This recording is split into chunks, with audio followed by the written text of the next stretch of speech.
के क्लास में हम पढ़ रहे हैं methods and material of nursery education के चैप्टर 2 में हम मल्टीपल चॉइस क्वेश्चंस कर रहे थे, यानी कि अपने लेसन के जो क्वेश्चंस हैं उनके माध्यम से हम देख रहे थे कि परीक्षा में कैसे प्रश्न आ सकते हैं और हमारे चैप्टर की एक रिवीजन आप कह सकते हैं कि हम कर रहे थे।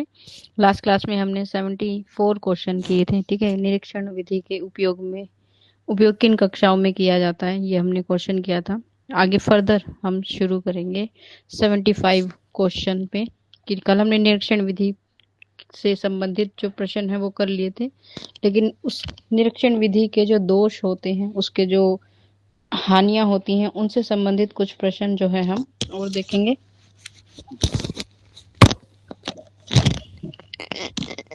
तो सबसे पहले बात करेंगे क्वेश्चन नंबर 75, जिसमें हम निरीक्षण विधि के दोष क्या हैं, क्या क्या आपको इसमें कमियां जो है देखने को मिलती हैं, क्या क्या आपको इसमें ड्रॉबैक्स देखने को मिलते हैं। तो जब हम निरीक्षण विधि के दोषों की बात करते हैं तो क्या ये विधि समय लेने वाली है, मतलब बहुत ज्यादा समय लगाती है।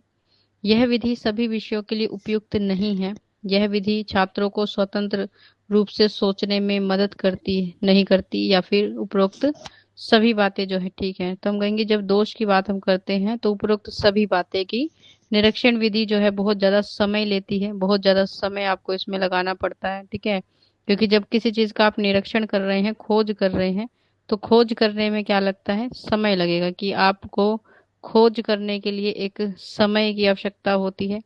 और जब भी खोज की बात आती है, किसी चीज के बारे में खोज करना मतलब किसी चीज को ढूंढना या किसी निष्कर्ष पर पहुंचने से, जब तक आप किसी निष्कर्ष पर नहीं पहुंचते हैं, आपकी जो खोज है वो कैसी रहती है, अधूरी रहती है। तो इस खोज को करने में आपको समय थोड़ा भी लग सकता है, ज्यादा भी लग सकता है, और ज्यादा भी लग सकता है। तो इसकी कोई समय सीमा जो है वो निर्धारित नहीं है हमारे पास। ठीक है, तो हम कहेंगे बहुत ज्यादा समय लेता है। और हर प्रकार के विषय में, ठीक है, जैसे बहुत सारे हमारे पास क्या होते हैं, सब्जेक्ट्स होते हैं। अब आपको पता है कि बहुत सारे सब्जेक्ट्स ऐसे हैं जो थ्योरी पर आधारित हैं, या फिर पास्ट जो बीत चुकी हैं बातें उन पर आधारित हैं, जैसे सामाजिक अध्ययन है, इतिहास है, ऐसे विषय। तो इन विषयों में खोज या फिर किसी चीज के बारे में जो आप कह सकते हैं डिस्कवरी करना बहुत ही मुश्किल काम है। ठीक है, कि जो चीजें भी इतिहास में बीत चुकी हैं तो हम केवल उनका अध्ययन करते हैं।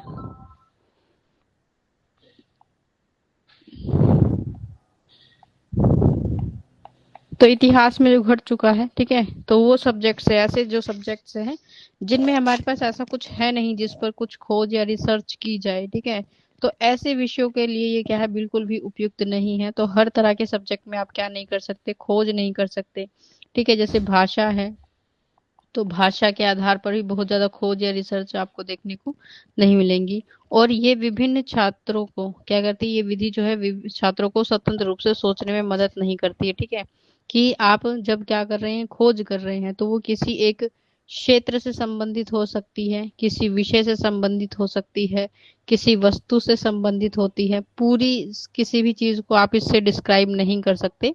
तो आपके सोचने की जो सीमा है ये उसको क्या कर देती है, लिमिट लगा देती है, कि यहीं तक हम सोच सकते हैं, इससे पार नहीं सोच सकते। ठीक है, तो आप कहेंगे ये तीनों ही बातें क्या करती हैं, इस विधि को दोष को दर्शाती हैं। इसकी ड्रॉबैक या कमियां जो है इसमें हमें देखने को मिलती है कि ये सीमाएं हैं इस विधि की। फिर निरीक्षण विधि का उपयोग करने के लिए क्या आवश्यक है। ठीक है, कि निरीक्षण विधि का जब आप उपयोग करते हैं तो इसमें सबसे ज्यादा इंपॉर्टेंट चीज हमारे लिए क्या होती है, विशेष उपकरणों की आवश्यकता, छात्रों की सक्रिय भागीदारी, शिक्षक की अधिक भूमिका, या उपरोक्त सभी। तो हम कहेंगे सबसे ज्यादा इंपॉर्टेंट क्या है कि खोज तभी हो सकती है जब क्या करें, जो छात्र है वो इसमें अपनी भागीदारी को सुनिश्चित करें। मतलब खोज विधि है तो खोज कौन करेगा, खोज छात्र करेंगे। ठीक है, तो जब किसी भी खोज की बात आती है तो उसमें आप तभी किसी चीज को जानने की इच्छुक होते हैं जब आपकी उसमें रुचि होती है। ठीक है, तो इस रुचि को उत्पन्न करना भी एक मुश्किल बात है। जरूरी नहीं हर बच्चे की रुचि जो है खोज में उत्पन्न हो, हर हम उसे प्रेरित कर पाए कुछ खोजने के लिए, नई नॉलेज को डिस्कवर करने के लिए। तो छात्रों की क्या है, सक्रिय भागीदारी होनी चाहिए। कि एक रुचि जब उत्पन्न होगी, एक जिज्ञासा उनके मन में होगी किसी चीज को जानने के प्रति, तभी वो क्या करेंगे, उसको खोजेंगे। ठीक है, नई नॉलेज जो है वो डिस्कवर करेंगे, नई खोज तभी जो है संभव है। बिना रुचि के ऐसा नहीं हो सकता। और आपको इसमें सक्रियता का मतलब क्या है कि हमेशा गतिशील रहना है, ठीक है, कि मतलब जब तक आप किसी निष्कर्ष पर, जब तक आप किसी निर्णय पर नहीं पहुंच जाते, आपकी ये खोज कैसे चलती रहेगी। और आपकी इसमें प्रमुख भूमिका होती है, क्योंकि खोज आप कर रहे हैं, तो किसी भी निष्कर्ष तक पहुंचने के लिए आपको इसमें मेहनत भी करनी पड़ेगी, ठीक है। और आपकी सक्रिय भूमिका जो है वो बहुत महत्वपूर्ण है, कि लगातार काम अगर आप नहीं करेंगे तो आप किसी निष्कर्ष पर जल्दी नहीं पहुंच पाएंगे। तो इसलिए हम कहेंगे कि सबसे ज्यादा इंपॉर्टेंट क्या है, किसी छात्र की सक्रिय भागीदारी। निरीक्षण विधि का और प्रयोगात्मक विधि में क्या समानता आपको देखने को मिलती है, कि हम निरीक्षण में भी क्या कर रहे हैं, खोज करते हैं, कुछ नया ढूंढते हैं। प्रयोग विधि में भी आपने देखा है कि हम एक्सपेरिमेंट के माध्यम से किसी चीज को प्रूफ करने की या किसी चीज को सिद्ध करने का प्रयास करते हैं। तो दोनों में आपको क्या समानताएं नजर आती हैं? दोनों ही विधियों में छात्र की सक्रिय भागीदारी है, दोनों विधियों में शिक्षक की अधिक भूमिका है, या दोनों विधियों में पुस्तकों का अधिक उपयोग है, या उपरोक्त में से कोई नहीं। तो हम कहेंगे ये दोनों ही विधि है, चाहे आप प्रयोग विधि की बात करें चाहे आप निरीक्षण विधि की बात करें। दोनों ही विधियां किस पर आधारित है? छात्र पर आधारित है, ठीक है। तो आप कह सकते हैं कि ये दोनों ही विधियां किसको दर्शाती हैं? छात्र की सक्रिय भागीदारी को, कि जो स्टूडेंट है वो इसमें क्या रहता है, एक्टिव रहता है, सभी काम जो है वो कर रहा है, शिक्षक केवल उनका मार्गदर्शन करते हैं, उनके लिए वातावरण तैयार करते हैं। तो दोनों ही विधियों में क्या समानता है, कि छात्रों की सक्रिय भागीदारी होना जो है इसके लिए बहुत इंपॉर्टेंट है। क्वेश्चन नंबर 78 की बात करेंगे, निरीक्षण विधि का मुख्य उद्देश्य क्या होता है? ठीक है, तो छात्रों को सैद्धांतिक ज्ञान प्रदान प्रदान करना, छात्रों को व्यवहारिक ज्ञान प्रदान करना, छात्रों को स्वतंत्र रूप से सोचने और निरीक्षण करने में मदद करना, या उपरोक्त में से कोई नहीं। तो हम कहेंगे सबसे जो उपयुक्त आंसर इसके लिए है कि ये छात्रों को क्या करता है, स्वतंत्र रूप से सोचने और किसी एक निष्कर्ष पर पहुंचने में क्या करता है, सहायता करता है, ठीक है, कि आप किसी ना किसी निष्कर्ष पर अंत में जो है पहुंच पाएंगे, और ये आपकी सहायता जो है उसमें करता है। तो हम कहेंगे छात्रों को स्वतंत्र रूप से सोचने का, जिस विषय में आप खोज कर रहे हैं उस विषय में आपकी जहां तक सीमा है, जहां तक आप जा सकते हैं वहां तक आप विचार कर सकते हैं। और जितना ज्यादा आप विचार करेंगे उतना ही बेहतर जो है आपका निरीक्षण, यानी कि आपकी जो जांच है उतनी ही बेहतर होती है, ठीक है। तो आप कहेंगे कि ये कैसी है, स्वतंत्र रूप से सोचने का आपको अवसर देती है और आपके निष्कर्ष में पहुंचने के लिए आपको सहायता करती है। निरीक्षण विधि का उपयोग किन विषयों में किया जा सकता है? विज्ञान और गणित, सामाजिक विज्ञान और भाषा, विज्ञान, सामाजिक विज्ञान या अन्य विषय, या फिर कोई भी विषय नहीं। तो हम कहेंगे कि इसका इस्तेमाल हम विज्ञान में भी कर सकते हैं, सामाजिक विज्ञान में भी कर सकते हैं, और किसी अन्य विषय में भी कर सकते हैं। जैसे मैथ्स अन्य विषय की बात कर रहे हैं तो जैसे आप गणित में इस्तेमाल कर सकते हैं, आप भूगोल में इस्तेमाल कर सकते हैं, वहां पर खोज की जा सकती है, ठीक है। फिर हम बात करेंगे निगात्मक विधि के बारे में। निगात्मक विधि हमें उदाहरण में क्या होता है, उदाहरणों के से सामान्य उदाहरणों से सामान्य नियम निकाला जाता है, सामान्य सिद्धांत बताकर उसके उदाहरण के द्वारा जांच की जाती है, या छात्रों को स्वतंत्र रूप से सोचने का अवसर मिलता है, या फिर इनमें से कोई भी बात उचित नहीं है। तो हम कहेंगे कि जो निगात्मक विधि है उसमें हमने देखा था कि सामान्य सिद्धांत बनाकर हम क्या करते हैं, उदाहरण के माध्यम से उसकी जांच करते हैं, कि ये भाई आपको किसी नियम के बारे में बता दिया गया, अब आप क्या कर सकते हैं, जो भी उदाहरण आपको उससे संबंधित दिए गए हैं उन उदाहरणों के आधार पर आप क्या कर सकते हैं, अपनी सिद्धांत की क्या वो सही है या नहीं है उसकी जांच जो है आपको करने का अवसर मिल सकता है। तो हम कहेंगे कि सामान्य सिद्धांत से हमें जांच करने का जो है अवसर प्रदान करती है निगात्मक विधि। फिर आगमनात्मक विधि में की विशेषता क्या होती है? इसमें सामान्य नियम पहले बताया जाता है, इसमें उदाहरण के माध्यम से सामान्य नियम निकाला जाता है, इसमें केवल सिद्धांतिक ज्ञान दिया जाता है, या उपरोक्त में से कोई नहीं। तो हमने देखा था कि जब ये क्या है, अपोजिट होती है निगात्मक के, और इसमें उदाहरणों के माध्यम से हम सामान्य नियम जो है निकालते हैं, कि आपके सामने पहले उदाहरण रखे जाएंगे और उन उदाहरणों की सहायता से आप उसके सामान्य नियम तक पहुंचने की कोशिश करते हैं। अगली विधि की बात हम करेंगे जिसे हम कहते हैं संश्लेषणात्मक विधि। क्या होती है? तो पूर्ण वस्तु को भागों में तोड़कर अध्ययन किया जाता है, भागों को जोड़कर पूर्ण वस्तु का ज्ञान कराया जाता है, या केवल व्यवहारिक ज्ञान कराया जाता है, या उपरोक्त में से कोई नहीं। तो जब हम संश्लेषणात्मक विधि की बात करते हैं तो हमने पढ़ा था कि ये क्या होती है, इसमें हम भागों को जोड़कर पूर्ण वस्तु का, कि जब भी क्या है आपको पहले बताया जाएगा, पढ़ाया जाएगा, तो आपको उसके डिफरेंट डिफरेंट पार्ट्स के बारे में पहले बताया जाता है और उसके बाद क्या है, उस चीज के पूर्ण चीज का ज्ञान कराया जाता है। ठीक है, तो जैसे हमने देखा था कि व्याकरण जब हम पढ़ते हैं या फिर आप भाषा सीखते हैं, भाषा को सीखने से पहले आपको किसकी वर्णमाला का ज्ञान कराया जाता है, जो किसका भाषा का एक पार्ट है। ठीक है, और उसके बाद धीरे धीरे जब आपको वर्णों का ज्ञान होता है तो आपसे वाक्य बनवाए जाते हैं। वाक्य बनाने के बाद आप क्या कर पाते, पूरा सेंटेंस बना पाते हैं। ठीक है, वाक्य वर्णमाला के बाद हम शब्द बनाते हैं, शब्द के बाद जो है वाक्य बनाना सीखते हैं। ठीक है, तो उससे एक सार्थक वाक्य जो है आप बना पाते हैं। सार्थक का मतलब होता है जिसका कोई अर्थ निकलता हो। ठीक है, तो आप कोई भी बात बोलते हैं तो एक लाइन में बोलते हैं, सब्जेक्ट एक जगह पर होता है, ऑब्जेक्ट एक जगह पर होता है, ये सारी बातें। ठीक है, कि जैसे राम कल दिल्ली जाएगा, तो ये एक सार्थक वाक्य है कि हर एक वाक्य का एक शब्द का अर्थ निकलता है अपने आप में, तो उनको हम क्या बोलते हैं, सार्थक। तो ऐसे आप क्या करते हैं, धीरे धीरे जो है भाषा सीख जाते हैं। तो हम इसमें पहले वर्णों का ज्ञान कराते हैं, यानी हमने व्याकरण को आप कह सकते हैं या भाषा को छोटे छोटे भागों में जो है तोड़ दिया, उसके बाद हम पूरी भाषा के बारे में जो है सीख रहे हैं। विश्लेषणात्मक विधि में क्या होता है, पूर्ण वस्तु को भागों में विभाजित करके अध्ययन किया जाता है या भागों को जोड़कर पूर्ण वस्तु के बारे में बताया जाता है। सामान्य नियम से पहले बताया जाता है या उपरोक्त में से कोई नहीं। तो हम कहेंगे कि जब हम किसकी बात करते हैं, विश्लेषणात्मक विधि, तो इसमें पूर्ण वस्तु को भागों में हम क्या कर देते हैं, बांट देते हैं। ठीक है, तो हमने पढ़ा था कि ये कैसी होती है, जटिल चीजों का जब हम अध्ययन कर रहे हैं कि कोई चीज बहुत ज्यादा मुश्किल है, तो उस जटिल चीज को क्या बनाने के लिए, सरल बनाने के लिए हम क्या करते हैं, इस जटिल वस्तु को भागों में विभाजित कर देते हैं। मतलब डिफरेंट डिफरेंट पार्ट में हमने क्या किया, इसको तोड़ दिया, और तोड़ने के बाद जो उसके अलग अलग पार्ट्स हैं उससे हम क्या कर रहे हैं, सीखने की कोशिश कर रहे हैं।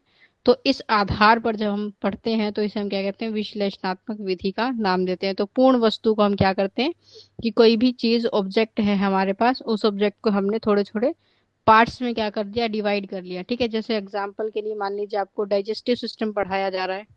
ठीक है, डाइजेस्टिव सिस्टम का मतलब क्या होता है, पाचन तंत्र। ठीक है, जो आप विज्ञान में पढ़ते हैं कि मनुष्य के शरीर में पाचन की क्रिया कैसे पूरी होती है, तो इसमें अब डाइजेस्टिव सिस्टम का प्रोसेस बहुत ज्यादा बड़ा, बहुत ज्यादा लंबा होता है, लेकिन इसमें क्या कर दिया जाता है, इसके आपको ये बता दिया जाता है कि बहुत सारे क्या होते हैं, पार्ट्स होते हैं, पार्ट्स ऑफ ऑर्गन होते हैं, जो मिलकर क्या करते हैं, इस काम को पूरा करते हैं। ठीक है, तो जैसे आपका माउथ है, ठीक है, माउथ में क्या क्या आ जाता है, आपके टीथ आ जाते हैं, आपके टंग यानी जीवा आ जाती है। ठीक है, और इसमें सलाइवरी ग्लैंड होती है। ठीक है, जिसे आप लार कहते हैं, जो आपके भोजन को छोटे छोटे पार्ट में तोड़ती है। यहाँ से डाइजेशन क्या होता है, शुरू हो जाता है। ठीक है, तो हमने क्या किया, ऐसे धीरे धीरे छोटे छोटे पार्ट्स में इसको डिवाइड कर दिया, फिर आपको पूरे डाइजेस्टिव सिस्टम के बारे में पता लग जाता है। तो इस मुश्किल चीज को क्या बना दिया गया, आसान बना दिया गया। तो ऐसे आप क्या करते हैं, इनको सीखने का प्रयास करते हैं और सरलता से जो है आप सीख लेते हैं। फिर निगात्मक विधि और आगमनात्मक विधि के में क्या अंतर है। निगात्मक विधि सामान्य से नियम पहले बताया जाता है, आगमनात्मक विधि में उदाहरण से नियम निकाला जाता है। निगात्मक विधि में उदाहरण से नियम निकाला जाता है, या आगमनात्मक विधि में सामान्य से पहले बताया जाता है, या दोनों विधियां एक ही हैं, या फिर हमें क्या कहेंगे कि उपरोक्त में से कोई नहीं। ठीक है, तो हम कहेंगे कि ऑप्शन ए जो है वो बिल्कुल ठीक है कि निगात्मक विधि में सामान्य नियम पहले बताया जाता है और आगमनात्मक विधि में उदाहरण से हम नियम की तरफ चलते हैं। ठीक है, तो आपको इसकी परिभाषा अगर याद होगी तो आप आसानी से इसमें अंतर कर पाएंगे। ठीक है, अच्छे से मैंने आपको बताया था, आई होप आपको याद होगा। फिर हम बात करते हैं संश्लेषणात्मक और विश्लेषणात्मक विधियों का उपयोग कब किया जाता है। केवल प्राथमिक कक्षाओं में, केवल उच्च कक्षाओं में, सभी कक्षाओं में, उपयुक्त अनुसार, जैसे कि हमें आवश्यकता हो उस आधार पर, या फिर इनमें से कोई नहीं। तो हमने देखा था कि जब हम संश्लेषणात्मक और विश्लेषणात्मक विधि की बात करते हैं, ये सभी कक्षाओं के लिए बिल्कुल उपयुक्त है, प्राथमिक स्तर के लिए भी बिल्कुल अच्छी हैं और उच्च कक्षाओं के लिए भी जो है बिल्कुल परफेक्ट है। तो आप दोनों ही तरह की जो उसको पढ़ाने के लिए आपके लिए बिल्कुल उपयुक्त होती है। फिर क्वेश्चन नंबर 86 की हम बात करेंगे, जिसमें हम कह रहे हैं कि वस्तु विधि के बारे में हमने पढ़ा था, जो किस पर, ऑब्जेक्ट पर आधारित होती है, कि किसी वस्तु को आपके सामने रख दिया गया, उस वस्तु को देखकर कुछ सामान्य बातें आपको याद आ जाती हैं। ठीक है, अगर आपने उसको पहले कभी देखा है, नहीं आती तो आपको उसके बारे में बताया जाता है, उससे संबंधित विशेष ज्ञान दिया जाता है। ठीक है, तो वस्तु विधि का मुख्य उद्देश्य क्या होता है? छात्रों को सिद्धांत का ज्ञान देना, छात्रों को वस्तुओं के प्रत्यक्ष रूप से ज्ञान सिखाने में मदद करना, छात्रों को केवल पुस्तकीय ज्ञान देना, या फिर उपरोक्त में से कोई नहीं। तो हमने देखा था कि जब हम बात करते हैं किसकी, वस्तु विधि की, तो इसका उद्देश्य क्या है कि छात्रों को वस्तु से प्रत्यक्ष ज्ञान कराना। ठीक है, प्रत्यक्ष रूप से क्या, कि जैसे कि कोई भी वस्तु आपके सामने रखी है तो वो क्या है, प्रत्यक्ष, मतलब डायरेक्ट आपके आंखों के सामने रखी है। अब उस वस्तु को देखने ही मात्र से, ठीक है, उस वस्तु को जब आप देखेंगे तो देखने से क्या है, कोई ना कोई सामान्य चीज आपको, सामान्य बात आपको जो है उसके बारे में याद आ जाती है, अगर आपने उसे पहले कभी देखा है, या फिर आप क्या कर सकते हैं, अनुमान लगा पाते हैं। ठीक है, और उसको देखने के बाद जो कुछ भी आप सीख रहे हैं वो आप ज्यादा बेहतर लंबे समय तक याद रख पाते हैं, क्योंकि आपने देखा है कि ये चीज जो है ऐसी होती है। ठीक है, तो इस तरह से जब आप कोई चीज सीखते हैं वस्तु के आधार पर, देखने के आधार पर, तो छात्रों को वस्तु के आधार पर क्या है, प्रत्यक्ष रूप से उस चीज के बारे में बताया जाता है, सिखाया जाता है, तो सीखने में क्या मिलती है, सहायता मिलती है। फिर हम बात करेंगे करके सीखना। ठीक है, लर्निंग बाय डूइंग जिसे हम कहते हैं। ठीक है, और विधि की विशेषता क्या होती है? लर्निंग बाय डूइंग मतलब किसी काम को आप स्वयं पहले क्या कर रहे हैं, और करने के बाद आपको जो है उससे सीखने का अवसर मिल रहा है। तो इसमें छात्रों को केवल व्याख्यान दिया जाता है। व्याख्यान के बारे में मैंने आपको बताया था कि व्याख्यान का मतलब होता है एक्सप्लेन करना, डिटेल में किसी चीज को विस्तृत रूप से बताना, जिसे आप कहते हैं लेक्चर मेथड। ठीक है, इसमें छात्र सक्रिय रूप से भाग लेते हैं और अनुभव प्राप्त करते हैं। इसमें आपको केवल सिद्धांत के आधार पर ज्ञान दिया जाता है, या फिर उपरोक्त में से कोई नहीं। तो हम कहेंगे कि जब लर्निंग बाय डूइंग की बात हो रही है तो ये क्या कर रही है, आपको अवसर दे रही है गतिविधियों में भाग लेने का। ठीक है, और ऐसे में हम, मतलब इसका इस्तेमाल आप प्राइमरी स्तर पर बहुत अच्छे तरीके से कर सकते हैं। ठीक है, प्राइमरी लेवल पर जब हम कहते हैं कि बच्चों को किसके आधार पर सिखाया जाए, अनुभव के आधार पर। ठीक है, या फिर आप उसे किस सिखाना चाहते हैं, अगर आप प्लेवे मेथड का भी इस्तेमाल करना चाहते हैं तो भी आप इस विधि का इस्तेमाल कर सकते हैं, लर्निंग बाय डूइंग। कि अध्यापक क्या करेगा, उसके लिए एक वातावरण जो है तैयार करेगा। ठीक है, उस वातावरण में जो भी आप मेथड इस्तेमाल करना चाहते हो, ठीक है, जिस भी विषय के बारे में पढ़ाना चाहते हो, जो भी मटेरियल आपको चाहिए, उसकी व्यवस्था आप जो है पहले ही उसकी व्यवस्था अध्यापक के द्वारा कर ली जाती है। इसी को हम क्या कहते हैं, एक्टिविटी प्लान करना, एनवायरनमेंट का निर्माण करना, किस समय जो है वो बाद में व्यर्थ नहीं होगा। ठीक है, और बच्चा जो है आते ही जब चीजों को देखेगा, उनको देखकर उसके मन में रुचि उत्पन्न होगी कि कुछ नया करने का अवसर मिल रहा है उसे, और जानने का जिज्ञासा उत्पन्न होगी कि ऐसा अगर हम करेंगे तो क्या हमें प्राप्त होगा। तो ये दोनों चीजें उसको क्या बनाती है, सक्रिय बनाती हैं, एक्टिव को। एक्टिव मतलब कि वो एक्टिव कैसे है, वो मानसिक रूप से भी उस गतिविधि में लगा रहेगा और शारीरिक रूप से भी। तो मानसिक और शारीरिक दोनों प्रकार के विकास को ये क्या करता है, फोकस करता है। तो लर्निंग बाय डूइंग जो है, इसकी विशेषता क्या है कि ये छात्रों को सक्रिय रूप से भाग लेने और खुद से सीखने का जो है एक्सपीरियंस जो है प्रदान करता है। क्वेश्चन नंबर 88, अनुसंधान विधि, रिसर्च मेथड जिसे आप कहते हैं। ठीक है, खोज विधि जिसे आप कहते हैं, उसी को कहा जा रहा है यहाँ पे अनुसंधान विधि। तो इसका उपयोग शिक्षण में कब किया जाता है? ठीक है, तो खोज विधि, जैसे आपने निरीक्षण विधि के बारे में पढ़ा था, ये उसी के समान होती है कि खोज करना, जैसे कि कुछ नया ढूंढने का प्रयास करना। ठीक है, कुछ, या फिर आप कह सकते हैं नया,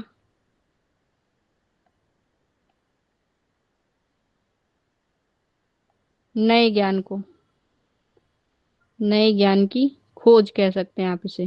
तो इसे हम अनुसंधान विधि भी कह सकते हैं।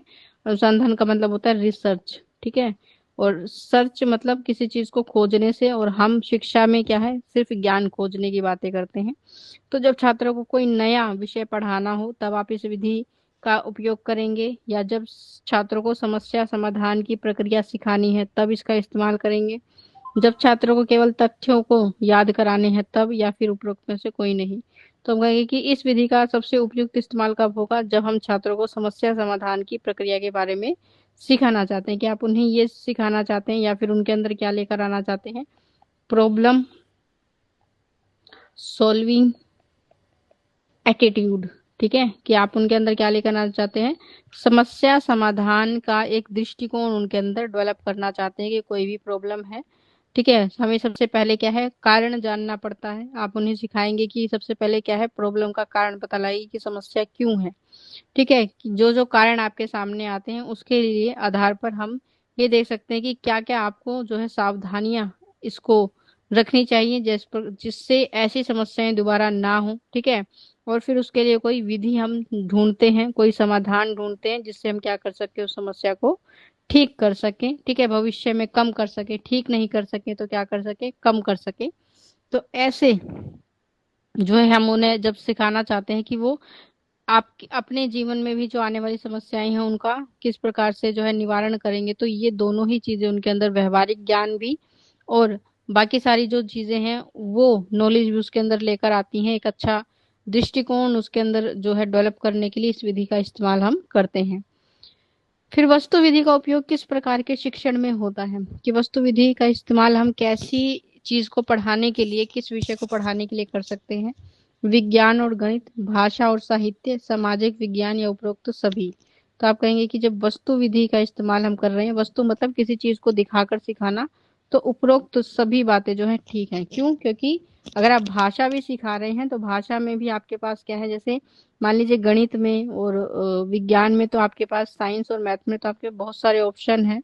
ठीक है, कि जैसे आपने कोई पेपर का ट्रायंगल बच्चों को दिखा दिया, या फिर कोई लकड़ी का ट्रायंगल आपने दिखा दिया, या कोई सर्कल दिखा दिया। सर्कल के एग्जांपल आप मून, सन, इनसे भी ले सकते हैं जो बच्चों ने वास्तविक में देखे भी हैं। विज्ञान में तो और भी ऑप्शन आपके पास होते हैं, जैसे बहुत सारे इंस्ट्रूमेंट होते हैं, हर एक चीज आपके पास जो है गैजेट के रूप में, कि आपके घरों में भी बहुत सारी चीजें जो ऐसे लगी हैं, जैसे टीवी है, फैन है, इनमें जो मोटर, जो मशीनें काम करती हैं वो साइंस के आधार पर ही वर्क करती हैं। भाषा और साहित्य की बात हम करते हैं तो भाषा और साहित्य में भी, कि भाषा में भी जब आप उन्हें वर्णमाला सिखा रहे हैं तो आज आपके पास बहुत सारे ऑप्शन है, कि आपके पास जो अक्षर हैं वो अलग अलग से बने हुए आते हैं जिनको हम बच्चों के सामने रिप्रेजेंट कर सकते हैं। साहित्य में भी बहुत सारी चीजें आपके पास उपलब्ध हैं जो आप बच्चों को दिखा सकते हैं। ठीक है, सामाजिक विज्ञान यानी समाज के आधार पर जब आप सोशल स्टडीज की बात करते हैं तो उसमें भी आपके पास बहुत सारे ऑप्शन है, कि समाज में ऐसी बहुत सारी घटनाएं हो सकती हैं, ठीक है, जिनका प्रत्यक्ष रूप से आप क्या कर सकते हैं, अवलोकन कर सकते हैं, देख सकते हैं। ठीक है, तो ऐसी चीजें जो है आपके सामने रखी जा सकती हैं वीडियो के माध्यम से, ऑडियो के माध्यम में, वो वस्तु का अवलोकन ही कहलाता है। तो इन सभी तरह के विषयों को पढ़ाने के लिए आप किसी भी वस्तु के माध्यम से जब किसी विषय को सिखाने की कोशिश करते हैं तो उसे हम वस्तु विधि कहते हैं, और आप हर विषय में क्या कर सकते हैं, इसका इस्तेमाल आसानी से कर सकते हैं। क्वेश्चन नंबर 19, करके सीखने की बात कर रहे हैं हम। करके सीखने की विधि में छात्रों में क्या विकसित होता है, कि अगर हम उन्हें लर्निंग बाय डूइंग एक्टिविटी से सिखा रहे हैं तो इससे छात्रों में किस चीज को विकसित करने पर बल दिया जाता है, केवल सिद्धांत के ज्ञान को, व्यवहारिक कौशल और अनुभव को, या फिर केवल उनकी स्मरण शक्ति यानी याद करने की जो प्रवृत्ति है उसको बढ़ावा दिया जाएगा, या फिर इनमें से कोई नहीं। तो हम कहेंगे कि सबसे ज्यादा इससे क्या लाभ होता है, कि बच्चे के अंदर व्यवहारिक ज्ञान जो है वो, क्योंकि वो अनुभव के आधार पर सीख रहा है तो बहुत सारी चीजें वो सीख रहा है जो उसके व्यवहार, उसके आसपास के वातावरण में जो है शामिल होने वाली है। ठीक है, तो अनुभव और व्यवहारिक कौशल जो है ये आपके अंदर लेकर आता है। ठीक है, फिर है वस्तु विधि में शिक्षक की भूमिका क्या देखने को मिलती है, कि शिक्षक जब वस्तु विधि से पढ़ा रहा है, कोई ऑब्जेक्ट आपके सामने रख रहा है, तो उसमें शिक्षक की महत्वपूर्ण भूमिका क्या देखने को मिलती है, केवल व्याख्यान करना मतलब उसके बारे में बताना, वस्तुओं का चयन और प्रस्तुतिकरण के द्वारा छात्रों का मार्गदर्शन करना, कि जिस वस्तु का उसने चयन किया है वो उस चीज को, उस विषय को पढ़ाने के लिए बिल्कुल उपयुक्त है, उसका प्रस्तुतिकरण यानी रिप्रेजेंटेशन, चीज को रखने का या वस्तु को रखने का जो माध्यम तरीका है वो, और छात्रों का मार्गदर्शन मतलब वो उसे क्या दे रहा है, गाइडेंस दे रहा है। फिर छात्रों को केवल पढ़ाने को कहना, पढ़ने को कहना, कि उसने वस्तु दिखा दी अब वो छात्रों को स्वयं पढ़ने के लिए कह रहा है, या उपरोक्त में से कोई नहीं। तो हम कहेंगे कि जब वस्तु विधि का इस्तेमाल किसी शिक्षक के द्वारा किया जा रहा है तो उसमें सबसे अहम भूमिका क्या होती है, कि वो क्या करे, वस्तु की जो भी ऑब्जेक्ट वो बच्चों के सामने रख रहा है उस ऑब्जेक्ट का चयन करना, कि जो आप वस्तु चुन रहे हैं वो उस विषय को पढ़ाने के लिए, उस टॉपिक को पढ़ाने के लिए, ठीक है, कि सब्जेक्ट हो, टॉपिक हो, या आपका जो कंटेंट है, जो भी लेसन है, उसके लिए क्या होना चाहिए, उपयुक्त तो होना चाहिए कि आप सही वस्तु का क्या करें, चयन करें। ठीक है। दूसरी चीज क्या है कि आपने चयन कर लिया, लेकिन अगर आपने उसका प्रस्तुतिकरण अच्छी प्रकार से नहीं किया, मतलब अगर आपकी रिप्रेजेंटेशन अच्छी नहीं है चीज को रखने का या उसको, तो आपका ऑब्जेक्ट चाहे कितना भी अच्छा हो, बच्चा उससे क्या नहीं होगा, बच्चे की रुचि उसमें उत्पन्न नहीं होगी, बच्चा सीखने के लिए तैयार नहीं होगा, उसके लिए वो एक सामान्य ऑब्जेक्ट बनकर रह जाएगा। और फिर हमें क्या करना है, छात्रों का मार्गदर्शन, यानी कि स्टूडेंट्स को क्या देंगे, एक गाइडलाइन देंगे आप, कि किस दिशा में जो है उन्हें कार्य करना है या देखना है, जिससे क्या है उन्हें वो ज्ञान प्राप्त होगा। फिर हम बात करते हैं करके सीखने की विधि से क्या लाभ प्राप्त होता है। जब आप लर्निंग बाय डूइंग एक्टिविटी से पढ़ रहे हैं तो आपको क्या बेनिफिट होते हैं।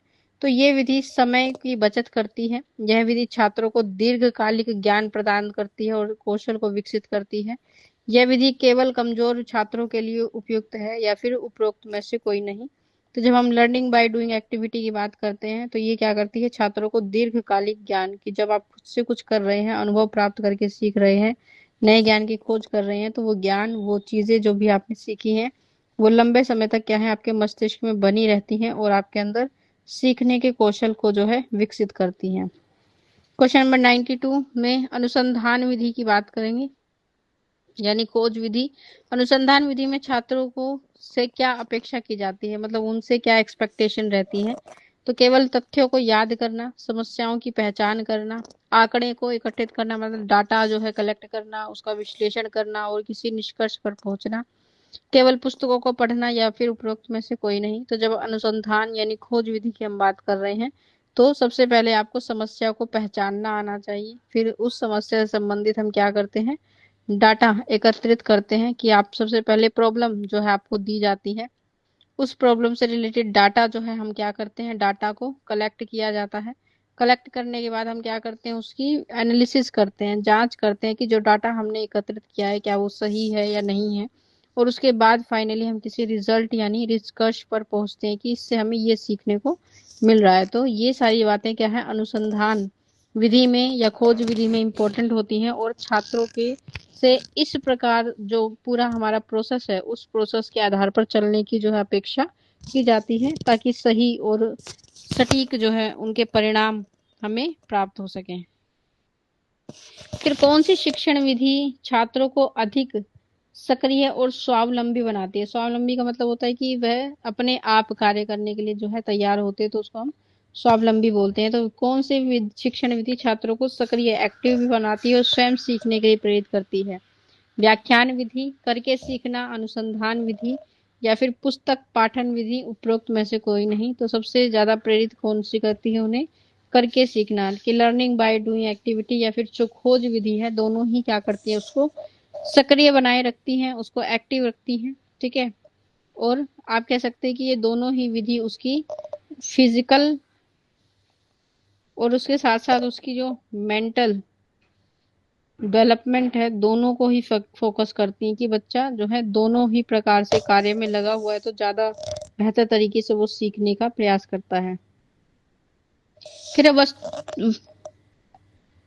वस्तु विधि का या फिर करके सीखना या अनुसंधान विधि में क्या समानता आपको देखने को मिलती है, कि तीनों ही विधि के आधार पर आपको क्या इसमें सिमिलरिटी देखने को मिलती है। तो तीनों विधियों में छात्र क्या होते हैं, निष्क्रिय रहते हैं, या फिर तीनों विधियों में छात्र की जो भूमिका होती है सक्रिय होती है और अपेक्षित होती है, मतलब हमेशा उनसे क्या रखी जाती है, एक्सपेक्टेशन रखी जाती है कि कुछ नया खोजने का जो है बच्चे प्रयास करेंगे। फिर तीनों विधि केवल सिद्धांत के बेस पर कार्य करती है, सिद्धांत के आधार पर जो है काम करेंगी, या फिर उपरोक्त में से कोई नहीं। तो हम कहेंगे कि जब आप किसी वस्तु विधि का, करके सीखना, लर्निंग बाय डूइंग का या फिर अनुसार विधि, तीनों ही विधि क्या करती हैं, छात्र को सक्रिय रूप से उसकी भागीदारी को सुनिश्चित करती हैं। ठीक है, मतलब एक्टिव रखती हैं उसको।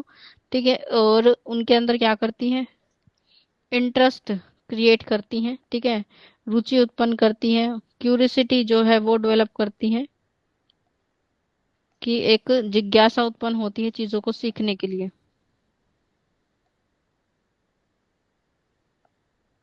क्यूरियोसिटी जो है वो उनके अंदर विकसित होती है। तो इससे बच्चा क्या रहता है, एक्टिव रहता है और खुद से जो चीजें वो डिस्कवर करता है वो एक परमानेंट नॉलेज का जो है उसके मस्तिष्क में काम करता है, मतलब एक स्थायी ज्ञान जो है उसे प्राप्त होता है जो लंबे समय तक उसके मस्तिष्क में बना रहेगा। क्वेश्चन नंबर 96, डाल्टन योजना के बारे में पढ़ा था हमने। डाल्टन योजना का विकास किसने किया, किसके द्वारा दी गई थी? क्या महात्मा गांधी, हेलेन पार्कहर्स्ट, रविंद्रनाथ टैगोर या उपरोक्त में से कोई नहीं? तो हमने पढ़ा था कि जो डाल्टन योजना है वो हेलेन पार्कहर्स्ट के द्वारा जो है दी गई थी। डाल्टन योजना की मुख्य विशेषताएं क्या है? छात्रों को कक्षा में बैठकर व्याख्यान सुनाना, छात्रों को उनकी रुचि और गति से प्रयोगशालाओं में कार्य करने की स्वतंत्रता प्रदान करना, या केवल पुस्तकीय ज्ञान देना, या उपरोक्त में से कोई नहीं? तो हमने पढ़ा था कि डाल्टन योजना क्या कहती है। डाल्टन योजना ये कहती है कि ये प्रयोगशाला पर आधारित है, कि इस योजना से अगर आप बच्चों को पढ़ाना चाहते हैं तो आपके पास क्या होनी चाहिए, एक अच्छी प्रयोगशाला होनी चाहिए जिसमें सभी उपकरण जो है वो हो, जिसके आधार पर बच्चा अपनी रुचि और गति से जो है सीख पाएगा। तो छात्रों को अपनी रुचि और गति से प्रयोगशाला में कार्य करने की क्या है, स्वतंत्रता दी जाती है, कि पूरे वर्ष में जो भी कार्य होगा उसको क्या कर दिया जाता है, डिवाइड कर दिया जाता है और उसके आधार पर बच्चे को टास्क असाइन कर दिए जाते हैं कि आपको 1 महीने का काम असाइन कर दिया जाएगा। जब वो काम आप पूरा करेंगे, रिपोर्ट सबमिट कराएंगे, आपने क्या खोजा है, उस आधार पर आपको जो है अगला जो है टास्क दिया जाता है। ठीक है, तो आप अपनी गति से, अगर आप जल्दी चीजों को अचीव कर पा रहे हैं तो आप थोड़ा जल्दी आगे बढ़ेंगे, अगर आप लेट हो रहे हैं या आपको चीजें करने में समस्या हो रही है तो उससे आपका जो काम है वो लेट होता जाएगा। तो आप अपनी गति से सीख रहे हैं अपनी रुचि के आधार पर। फिर डाल्टन योजना में वर्ष भर का कार्य कैसे बांट दिया जाता है, कैसे उसको विभाजित किया जाता है? क्या 1 भाग में, 5 भाग में, 9 या 10 भाग में? उपरोक्त में से कोई नहीं। तो हमने देखा था पूरे वर्ष के काम को हम 9 या 10 भागों में क्या कर देते हैं, विभाजित कर देते हैं और हर मंथ के लिए क्या करते हैं, एक टास्क असाइन कर देते हैं। ठीक है, कि हर मंथ आपको एक काम दिया जाएगा, उस पर आपको खोज करनी है, रिसर्च करनी है, प्रयोगशाला में जाकर स्वतंत्र रूप से आप क्या कर सकते हैं, जांच कर सकते हैं। फिर डॉल्टन योजना की जो उन्नति है, उन्नति का आधार क्या है, कि इसमें अगर आपको क्या मिलेगी, जो इसमें अब आपको सीखने का अवसर मिलता है उससे जो भी प्रगति आपकी होती है उसका आधार क्या है? परीक्षा में अंकों पर, उसके किए हुए कार्य पर, शिक्षक की सिफारिश पर, या उपरोक्त में से कोई नहीं? तो आपकी उन्नति का आधार क्या है, कि आपको प्रोग्रेस तब मिलेगी जब अपने कार्य को आप क्या करेंगे, पूरा करेंगे। तो जो भी आप काम कर रहे हैं, किए हुए कार्य पर आपको क्या मिलती है, उन्नति मिलती है, प्रगति मिलती है, कि जैसे जैसे आप काम पूरा करते जाएंगे आप आगे की ओर बढ़ते जाएंगे, प्रोग्रेस करते जाएंगे। शिक्षण विधियों का चयन और उपयोग किस पर निर्भर करता है, कि किस प्रकार की शिक्षण विधि का आप चयन कर रहे हैं और उपयोग करेंगे, किस चीज पर निर्भर करता है? केवल पाठ्यक्रम पर, यानी आपके सिलेबस पर, केवल छात्रों की संख्या पर, शिक्षक की क्षमता और परिस्थितियों पर, या फिर उपरोक्त में से कोई नहीं? तो किस पर निर्भर करता है, कि शिक्षक की क्षमता और परिस्थितियों पर, कि शिक्षक आपको पढ़ाने के लिए अपने कितने कौशल का, स्किल का यूज कर रहा है, ठीक है, कितने वो क्या कर रहा है, एफर्ट्स लगा रहा है आपके लिए, उसके आधार पर आप कह सकते हैं वो अपनी क्षमता के अनुसार या फिर अपनी परिस्थितियों के अनुसार क्या करता है, आपके लिए मेथड का चुनाव करता है, कि वो आपकी जो भी शिक्षण विधि चुनेगा कि किस विधि से बच्चों को पढ़ाया जाए, वो विधि कौन सी होती है, वो निर्भर करती है कि उसकी अपनी क्षमता क्या है पढ़ाने की या सिखाने की, उसके अपने कौशल कितने विकसित हैं। ठीक है, तो आपने देखा बहुत सारी चीजें जो होती हैं बहुत ही सरल माध्यम से बहुत अध्यापक जो है आपको पढ़ा देते हैं, मुश्किल चीजों को आसान बना देते हैं। तो वो उनकी अपनी कौशल है, उन्होंने अपने आप को इतना विकसित कर लिया कि अब वो इतना सरल आपके लिए चीजों को बना देते हैं।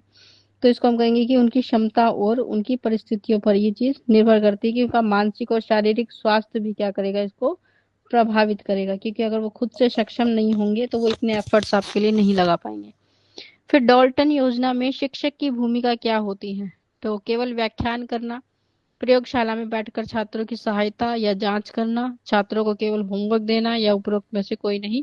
तो डाल्टन योजना में लैब यानी प्रयोगशाला का विशेष महत्व है और प्रयोगशाला में बैठकर उसके कार्य को, यानी जो भी बच्चा कार्य कर रहा है उनके कार्यों की क्या करना, जांच करना, कि क्या वो सही दिशा में सही प्रकार से कार्य कर रहे हैं या फिर कहीं पर कोई रुकावट है या गलत डायरेक्शन में अगर बच्चा जा रहा है तो उसे गाइडेंस प्रोवाइड करना, ताकि उसका जो रिजल्ट है, उसका जो भी परिणाम है वो सही जो है प्राप्त हो सके। समय की बचत हो, बार बार उसे प्रयास ना करने पड़े, तो आपको एक गाइडेंस प्रोवाइड करते हैं। फिर डॉल्टन योजना का मुख्य उद्देश्य क्या है? छात्रों में रटने की आदत को डालना, छात्रों को स्वावलंबी और आत्मनिर्भर बनाना, छात्रों को केवल पुस्तकीय ज्ञान देना, या उपरोक्त में से कोई नहीं। तो हम कहेंगे कि छात्रों को क्या बनाना? स्वावलंबी और आत्मनिर्भर बनाना डॉल्टन योजना का मुख्य उद्देश्य होता है। फिर डॉल्टन योजना में छात्रों को कार्य कब दिया जाता है? प्रतिदिन दिया जाता है, प्रति माह, प्रति सप्ताह दिया जाता है, या एक माह का कार्य पूरे होने पर दूसरे माह का कार्य दिया जाएगा, या उपरोक्त में से कोई नहीं। तो हम कहेंगे कि डॉल्टन योजना में क्या है, हम काम को जो है वो 9 या 10 भागों में बांट देते हैं और हर मंथ आपको एक काम दिया जाता है। अगर आप एक काम को पूरा कर लेते हैं उसके बाद ही आपको अगला कार्य जो है वो दिया जाएगा। इसीलिए हम कहते हैं कि डॉल्टन योजना में जो कार्य है वो छात्र की प्रगति पर निर्भर करता है। ठीक है, कि अगर आप एक मंथ का काम जो है कंप्लीट करते हैं, प्रोग्रेस उसमें कर लेते हैं, उसके बाद ही क्या होगा, आपको सेकंड मंथ का जो है टास्क असाइन किया जाएगा, उससे पहले आपको नहीं दिया जाएगा। ठीक है, तो आप अपनी गति से जब कर रहे हैं तो आपके अपने एफर्ट्स उसमें ज्यादा मैटर रखते हैं। फिर शिक्षण विधियों के चयन में क्या महत्वपूर्ण है? केवल विषय की प्रकृति, छात्रों की आयु, रुचि और उसकी क्षमता, या फिर केवल शिक्षक की पसंद, या उपरोक्त सभी। तो शिक्षण विधियों में सबसे ज्यादा महत्वपूर्ण क्या है? ये सभी बातें, कि बच्चों की विषय के आधार पर भी हम क्या करते हैं, मेथड का चुनाव करते हैं कि किस विषय को पढ़ाने के लिए कौन सा मेथड बहुत ज्यादा अच्छा है, या फिर छात्रों की रुचि, उनकी आयु, उनकी क्षमता क्या है सीखने की, और शिक्षक किस विधि से आपको पढ़ाना चाहता है, ये भी थोड़ा बहुत हमारे पास मैटर करता है। ठीक है, फिर डॉल्टन योजना में छात्रों को निर्धारित कार्य कैसे मिलता है? शिक्षक के द्वारा व्यक्तिगत रूप से तय किया जाता है, एक मानक पाठ्यक्रम के अनुसार लिखित रूप में दिया जाता है, या छात्रों के द्वारा स्वयं चुनाव इसका किया जाता है, उपरोक्त में से कोई नहीं। तो हम कहेंगे जब हम डॉल्टन योजना की बात करते हैं तो डॉल्टन योजना में एक मानक पाठ्यक्रम के अनुसार क्या है, आपको लिखित कार्य दिया जाता है। ठीक है, कि हमने क्या किया है, पाठ को या फिर आपके कार्य को जो है अलग अलग पार्ट्स में डिवाइड कर दिया। ठीक है, तो उस आधार पर क्या है, आपको टास्क असाइन कर दिए जाते हैं, उसमें जो भी आप सीख रहे हैं उसको आप क्या कर लेते हैं, नोट कर लेते हैं। ठीक है, तो उसमें आप कह सकते हैं कि जो भी प्रयोग आप कर रहे हैं उस प्रयोग के आधार पर आप किस विधि के द्वारा उस प्रयोग को कर रहे हैं। ठीक है, क्या निष्कर्ष आपके निकल रहे हैं, क्या क्या समस्याएं आपको देखने को मिली, हर चीज को क्या कर लिया जाता है, नोट कर लिया जाता है, या फिर हम क्या कर लेते हैं, एक रिकॉर्ड बना लेते हैं अपने रिजल्ट का, ऑब्जर्वेशन का, और उसके बाद हम क्या करते हैं, अगले टास्क की ओर बढ़ते हैं। तो एक मानक पाठ्यक्रम के आधार पर आपको लिखित रूप में जो है टास्क असाइन कर दिए जाते हैं। फिर हम बात करेंगे व्याख्यान विधि, जिसे हम कहते हैं लेक्चर मेथड। व्याख्यान विधि का प्रयोग या उद्देश्य क्या है? छात्रों को केवल तथ्य याद कराना, छात्रों को अवधारणाओं को स्पष्ट करना या समझाना, छात्रों को व्यवहारिक कार्य करवाना, या उपरोक्त में से कोई नहीं। तो हम कहेंगे कि व्याख्यान विधि का काम क्या है, कि छात्रों को अवधारणाओं के आधार पर स्पष्ट करना या समझाना। कि जब हम किसकी बात करते हैं, आप लेक्चर मेथड की बात कर रहे हैं। ठीक है, तो लेक्चर मेथड, ठीक है, सबसे ज्यादा इस विधि का जो इस्तेमाल है हम किस में करते हैं, हायर क्लासेस में करते हैं। ठीक है, क्यों करते हैं? क्योंकि वहां पर आपके पास जो है वो पाठ्यक्रम क्या है, बहुत ज्यादा विशाल होता है, बड़ा होता है। ठीक है, और एक वर्ष में उसे पूरा, केवल आपको पूरा नहीं करना होता, ठीक है, उससे संबंधित रिवीजन भी आपको करानी है, उससे संबंधित परीक्षाएं भी लेनी होती है, बच्चों के असेसमेंट भी लेनी होती है। तो उसको पूरा करने के लिए आपके लिए जो समय है वो बहुत कम होता है। ठीक है, तो उस समय का सही उपयोग हम कर पाए इसलिए हम किसका इस्तेमाल करते हैं, लेक्चर मेथड का इस्तेमाल करते हैं, व्याख्यान विधि का। तो आपने देखा है कि किताबों में जो भी चीजें लिखी होती हैं, उनमें जो भी पुस्तक में जो भी पाठ आप पढ़ रहे हैं, उस पाठ के आधार पर जो भी चीजें होती हैं उसकी क्या दी जाती है, आपको एक विस्तृत जानकारी दी जाती है, मतलब डिटेल्ड इंफॉर्मेशन आप कह सकते हैं। ठीक है, कि अध्यापक आपको डिटेल्ड में सारी बातें समझा देता है। तो अवधारणाओं को स्पष्ट करना जो है इसका उद्देश्य होता है। फिर प्रदर्शन विषय, जिसे हम कहते हैं डेमोन्स्ट्रेशन मेथड में क्या होता है? शिक्षक केवल बोलते हैं, शिक्षक कुछ दिखाकर हमें समझाते हैं या छात्र स्वयं प्रयोग करते हैं बिना शिक्षक की सहायता के, या फिर उपरोक्त में से कोई नहीं। तो डेमोन्स्ट्रेशन का मतलब ये है क्या कि कोई चीज आपको क्या है, वस्तु दिखाई जा रही है और उसके आधार पर आपको बातें जो है समझाई जा रही है। तो शिक्षक क्या करता है, आपको कुछ दिखाकर, ठीक है। एक मेथड इन दोनों को कंबाइन करके बनाया जाता है जिसे हम कहते हैं लेक्चर डेमोन्स्ट्रेशन मेथड, ठीक है। कि आपको लेक्चर व्याख्यान किया जाएगा, विस्तृत जानकारी दी जाएगी इस आधार पर चीजों को दिखाकर, कि आपके सामने जैसे कोई आपने आपको मॉडल दिखा दिया गया है, कोई ऑब्जेक्ट आपको दिखाया गया हो, ठीक है, कोई इंस्ट्रूमेंट आपको दिखाया गया हो, उसको दिखाने के बाद उसके बारे में क्या करना, डिटेल्ड आपको एक्सप्लेन करना कि कैसे काम करता है, किस प्रकार से उसे बनाया जाता है। इसको हम लेक्चर या डेमोन्स्ट्रेशन मेथड कहते हैं, ठीक है। अगली विधि आती है हमारे पास प्रश्नोत्तरी, क्वेश्चन आंसर विधि का उपयोग किस प्रसिद्ध शिक्षक ने सबसे पहले किया था? सुकरात के द्वारा, प्लेटो के द्वारा, अरस्तु के द्वारा, या उपरोक्त में से कोई नहीं। थी प्रश्नोत्तर विधि जिसमें हम क्या है, प्रश्नों के माध्यम से क्या करते हैं, बच्चों को सिखाने का प्रयास करते हैं। तो सबसे पहले इस विधि का इस्तेमाल किसने किया था? सुकरात ने।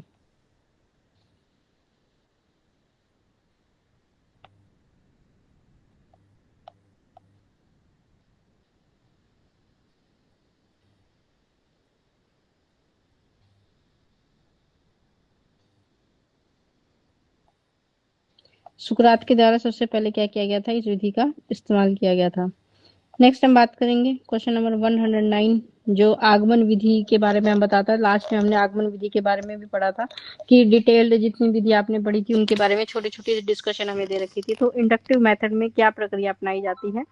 सामान्य से विशिष्ट की ओर उदाहरण के साथ चलते हैं, विशिष्ट से उदाहरणों के साथ सामान्य नियम की ओर चलते हैं, केवल सिद्धांत का ज्ञान या उपरोक्त सभी। तो ये हम बहुत बार पढ़ चुके हैं। विशिष्ट से सामान्य की ओर जो है हम चलते हैं। निगमन विधि में क्या होता है कि निगमन विधि में इंडक्टिव मेथड की विशेषता ज्ञात से अज्ञात की ओर बढ़ना, अज्ञात से या ज्ञात की ओर बढ़ना, केवल प्रयोग करना, या उपरोक्त में से कुछ नहीं। तो हम कहेंगे कि इस विधि हम क्या करते हैं, अज्ञात से ज्ञात की ओर, सामान्य से विशिष्ट की ओर बढ़ते हैं। व्याख्यान विधि, लेक्चर मेथड के बारे में हमने पढ़ा था। किस प्रकार के विषयों को हम इससे पढ़ा सकते हैं? विज्ञान और गणित जैसे प्रैक्टिकल विषय, इतिहास, दर्शन, साहित्य, सिद्धांतिक विषय, खेल या शारीरिक शिक्षा जैसे विषय, या उपरोक्त में समान रूप से हम क्या कर सकते हैं, मतलब हर विषय में हम अपने अपने आधार पर इस्तेमाल कर सकते हैं। तो कहेंगे कि व्याख्यान विधि यानी जिसमें बहुत ज्यादा डिटेल में आपको बताया जाता है, उसमें इतिहास, ठीक है, हिस्ट्री में जो बातें हो चुकी हैं उनके बारे में, उन घटनाओं के बारे में पढ़ाना हो, दर्शन फिलोसफी के बारे में पढ़ाना हो, साहित्य के बारे में जैसे किसी कवि या फिर कवि से संबंधित कोई कविता है उसके बारे में, या फिर नियम के आधार पर किसी चीज को पढ़ाना है, तो हम इस विधि का इस्तेमाल करते हैं।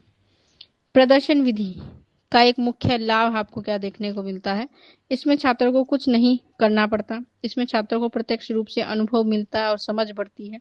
इसमें छात्रों को कम तैयारी करनी पड़ती है, ये उपरोक्त में से कोई नहीं। तो इसमें छात्रों को प्रत्यक्ष रूप से जब कुछ देखने को मिलता है तो इससे एक नया अनुभव आपके मन में जो है वो बनता है और ज्यादा समझ जो है उस चीज के प्रति आपकी विकसित होती है। फिर है प्रश्नोत्तर विधि।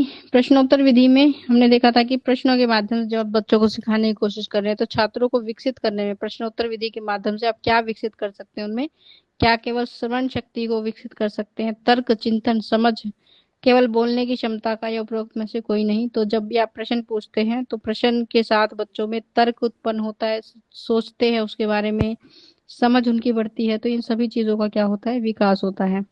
आगमन विधि और निगमन विधि में क्या अंतर आपको देखने को मिलता है? आगमन विधि सामान्य नियम पहले बताया जाता है, निगमन में उदाहरण से नियम बनता है। आगमन में उदाहरण से नियम बनता है, निगमन में सामान्य नियम से विशिष्ट उदाहरणों पर हम जाते हैं। दोनों एक हैं या दोनों में से कोई नहीं? तो हम कहेंगे ऑप्शन नंबर बी। आगमन में उदाहरण से नियम बनते हैं और निगमन में सामान्य से हम विशिष्ट की ओर जो है बढ़ते हैं। फिर किस शिक्षण विधि में शिक्षक की भूमिका अधिक सक्रिय यानी एक्टिव होती है? व्याख्यान और प्रदर्शन विधि, प्रश्नोत्तरी में छात्र अधिक सक्रिय होते हैं, आगमन और निगमन विधि में छात्र स्वयं सीखते हैं, उपरोक्त में से कोई नहीं? तो सबसे ज्यादा शिक्षक की जब हम बात कर रहे हैं, शिक्षक यानी अध्यापक, तो व्याख्यान विधि में और प्रदर्शन विधि में क्या है, उनका विशेष महत्व होता है, वो ज्यादा एक्टिव होते हैं, ज्यादा जो है वो क्या कर रहे हैं, बच्चों के सामने चीजों को प्रस्तुत करते हैं। प्राथमिक कक्षाओं में कौन सी शिक्षण विधि जो है सबसे अधिक प्रभावी होती है? व्याख्यान, प्रदर्शन या प्रश्नोत्तरी, केवल निगमन या फिर उपरोक्त में से कोई नहीं? तो इन विधियों में सबसे उपयुक्त क्या है? प्रदर्शन विधि और प्रश्नोत्तर विधि जो हमारे लिए सबसे उपयुक्त है। कि प्रदर्शन मतलब चीजों को दिखाकर आपको सिखाया जाए, ठीक है। तो जैसे कल हमने बात की थी उदाहरण के लिए कि आप गणित जैसे विषय को सिखाने के लिए बच्चों के सामने बॉल्स का या फिर किसी भी ऐसी वस्तु का इस्तेमाल कर सकते हैं जिसमें आप एडिशन या सब्सट्रैक्शन कर सकते हैं। प्रश्नों के माध्यम से आप उनको सिखा सकते हैं। फिर एक शिक्षक को शिक्षण विधि का चयन करते समय क्या ध्यान रखना चाहिए? केवल अपनी पसंद का, छात्रों की आयु, रुचि और समझने की क्षमता का, केवल पाठ्यक्रम की मांग का, या उपरोक्त बी और सी दोनों? तो हम कहेंगे उपरोक्त बी और सी दोनों। की छात्रों की आयु, रुचि और समझ, और साथ में केवल पाठ्यक्रम के आधार पर भी, ठीक है। कि पाठ्यक्रम का भी आधार होना चाहिए किसी विधि को चयन करने का।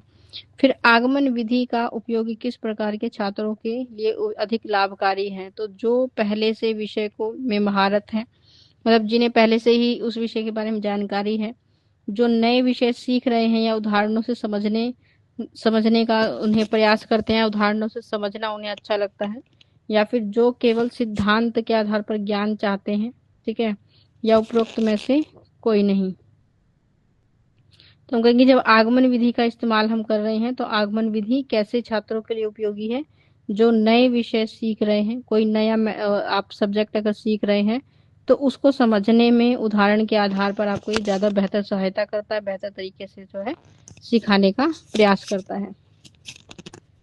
फिर निगमन विधि, एक संभावित दोष इसमें क्या देखने को मिलता है? कि एक ऐसा दोष जो संभवतः इसमें देखने को मिलता है, इसमें छात्रों को अधिक अभ्यास मिलता है, इसमें कम समय लगता है, इसे कम समझ वाले छात्र जो है वो पिछड़ सकते हैं, और अन्य सामान्य नियम जो है कठिन होते हैं। ये उपरोक्त में से कोई नहीं?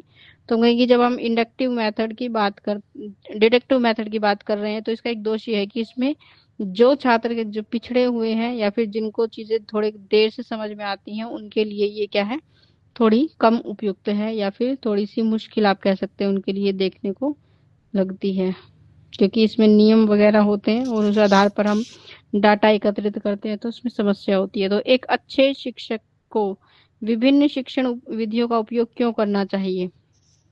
ताकि वो केवल एक ही विधि में महारत दिखा सके, ताकि विभिन्न छात्रों को विभिन्न विभिन्न सिखाने की शैलियों का पूरा प्रयोग कर सकें, ताकि वे कम समय में अधिक पढ़ा सकें, या उपरोक्त में से कोई नहीं? तो एक अच्छा जो अध्यापक होता है वो अलग अलग विधियों का उपयोग इसलिए करता है ताकि वो अलग अलग जो छात्र हैं उनके आधार पर अलग अलग चीजों को जो है सिखा सके, ताकि हर किसी की रुचि के अनुसार कक्षा में जो है कार्य किया जा सके। फिर हम बात करेंगे खेल विधि के बारे में। खेल विधि का मुख्य उद्देश्य क्या होता है? छात्रों को केवल रटने पर मजबूर करना, छात्रों को खेल खेल में सिखाने का अवसर देना, छात्रों को पुस्तकीय ज्ञान देना, या उपरोक्त में से कोई नहीं? तो खेल विधि में हमने देखा था कि छात्रों को हम खेल के माध्यम से सिखाने की कोशिश करते हैं, तो खेल के सीखने का अवसर देना। हेनरी फ्रोबेल ने किस शिक्षण विधि से जो है वो जुड़ी हुई हैं? व्याख्यान, खेल विधि, निगमन विधि, या उपरोक्त में से कोई नहीं? तो हमने देखा था कि जो खेल विधि है वो किसके द्वारा दी गई है? हेनरी फ्रोबेल के द्वारा। फिर प्लेवे मेथड की जब हम बात करते हैं, खेल विधि में छात्रों की क्या भूमिका होती है? केवल सुनते हैं, केवल सक्रिय रूप से भाग लेते हैं, या फिर खेलते हैं, या केवल लिखते हैं, या उपरोक्त में से कोई नहीं? तो खेल मेथड में आपने देखा है कि बच्चे क्या करते हैं, सक्रिय रूप से खेलते हैं और खेल के माध्यम से जो है वो क्या कर रहे हैं, सीख रहे हैं। फिर खेल विधि का एक प्रमुख लाभ क्या होता है? इसमें कम समय लगता है, इसमें छात्रों को दीर्घकालीन ज्ञान की प्राप्ति होती है, इसमें शिक्षक को अधिक बोलना पड़ता है, या उपरोक्त में से कोई नहीं? तो खेल विधि का एक लाभ आपको क्या देखने को मिलता है कि इसमें जो भी छात्र सीखते हैं, जो भी चीजें उन्हें सीखने का अवसर मिलता है वो लंबे समय तक उनके मस्तिष्क में बनी रहती हैं। एक स्थायी ज्ञान आप कह सकते हैं, इससे प्राप्त होता है। खेल विधि प्ले वे मेथड किस आयु वर्ग के बच्चों के लिए सबसे ज्यादा उपयुक्त माना जाता है? केवल उच्च वर्ग के बच्चों के लिए, केवल प्राथमिक स्तर के बच्चों के लिए,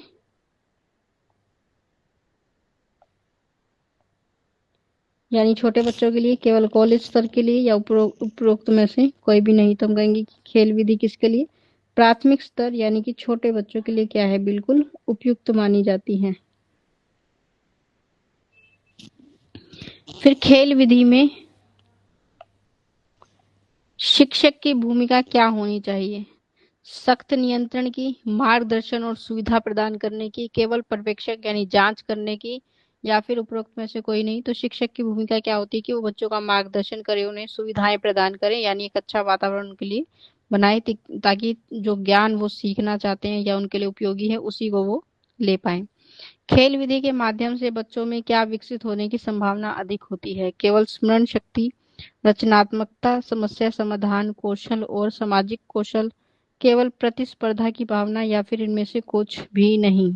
तो हम कहेंगे कि खेल विधि से बच्चों के अंदर रचनात्मक मतलब कुछ नया बनाने का उनके अंदर रुचि उत्पन्न होती है, समस्या को समाधान के साथ वो क्या कर पाते हैं, खोज पाते हैं, और सामाजिक कौशल एक सोशल जो आप कहेंगे कि विकास जो है उसका हो पाता है। फिर खेल विधि को प्रभावी ढंग से लागू करने के लिए क्या आवश्यक है? ज्यादा होमवर्क, कक्षा में अनुशासन, शिक्षक की तैयारी, संसाधन, बच्चों की रुचि का ध्यान, या उपरोक्त में से कोई नहीं? तो खेल विधि को प्रभावी बनाने के लिए शिक्षक की तैयारी अच्छी होनी चाहिए, अच्छा वातावरण होना चाहिए, आपके पास संसाधन यानी मटेरियल होने चाहिए, और बच्चों की रुचि जो है उस विधि में उत्पन्न कर पाए, ये आपके लिए जरूरी है। फिर भारत में प्राथमिक शिक्षा में खेल विधि को बढ़ावा देने के लिए एक संभावित कारण क्या हो सकता है? बच्चों को जल्दी से जल्दी किताबी ज्ञान देना, बच्चों को खेलने बच्चों को सीखने को आदत पूर्वक और प्रभावी बनाना, शिक्षक का कार्यभार कम करना, या उपरोक्त में से कुछ नहीं? तो खेल विधि के पढ़ाने के माध्यम से हमारा उद्देश्य क्या है कि बच्चों को सीखने में क्या आए, आनंद आए, और एजुकेशन को क्या बनाना चाहते हैं, प्रभावी बनाना चाहते हैं। फिर हम बात करते हैं खेल विधि का उपयोग किस प्रकार के विषय को पढ़ाने के लिए उपयोगी है? ये विशेष केवल गणित और विज्ञान, भाषा, सामाजिक विज्ञान, पर्यावरण अध्ययन, कला, संगीत, या उपरोक्त सभी विषय जो है प्रभावी बनाए जा सकते हैं? तो हम कहेंगे उपरोक्त सभी विषय खेल विधि के माध्यम से आप पढ़ा सकते हैं और इनको प्रभावी जो है आप बना सकते हैं। ठीक है, तो ये कंप्लीट चैप्टर हमने कर लिया है।